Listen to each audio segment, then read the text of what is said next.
In this episode's of Origins Histories, we head into the Five Nights at Freddy universe with my favorite, and in my opinion, the scariest animatronic in Springtrap.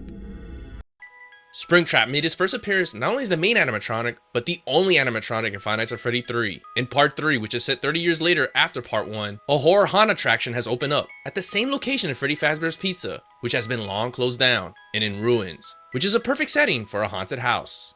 The haunted house theme is based on the missing children incident and other incidents involving Freddy Fazbear's Pizza, which by now is a huge legend in town, and probably around the states, if not the world. Now to the origins of Springtrap. In the early 80s, Golden Bonnie was one of the main animatronics along with Fredbear at the old Fredbear's Family Diner. Both were actually the only animatronic suits that can actually be worn by the employees. However, the faulty springs on Golden Bonnie's suit could cause some serious damage and even trapping someone inside the suit, or perhaps killing that person. This is more likely how Golden Bonnie was dubbed Springtrap by the employees. And because of how dangerous the suit was not only to the employees and the customers, Springtrap was locked away in one of the hidden safe rooms. Now to the conclusion of Fazbear's Pizza. The serial killer known as the Purple Guy came back to the restaurant to destroy all four of the main animatronics, Freddy Fazbear, Bonnie, Chica, and Foxy, more likely to hide the evidence of his killings. By destroying the animatronics, they released the ghosts of the missing children who have been haunting the place for years. And of course, they went straight for their killer, and that happened to be the Purple Guy.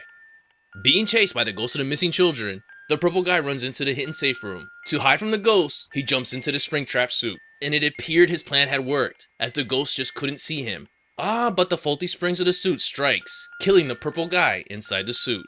The Purple Guy might be dead, but his spirit lives on, now possessing the Springtrap animatronic, which would explain his evil behavior in the events of Five Nights at Freddy 3. Now to the plot of Five Nights at Freddy 3.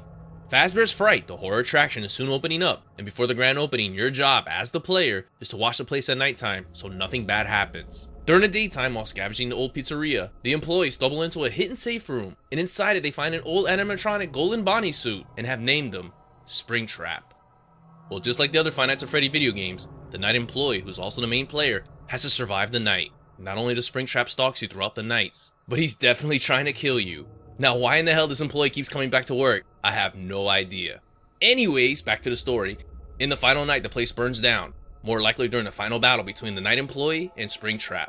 We're not sure if Springtrap survived. He was either destroyed in the fire or parts of his body was sold off in an auction. A combination of one of the scariest looking animatronics of Springtrap, combined with the Purple Guy's spirit, makes Springtrap the most dangerous animatronic in the Five Nights at Freddy universe. I like to think Springtrap didn't escape the fire in Five Nights at Freddy 3, because it would be a good ending to the Purple Guy's madness.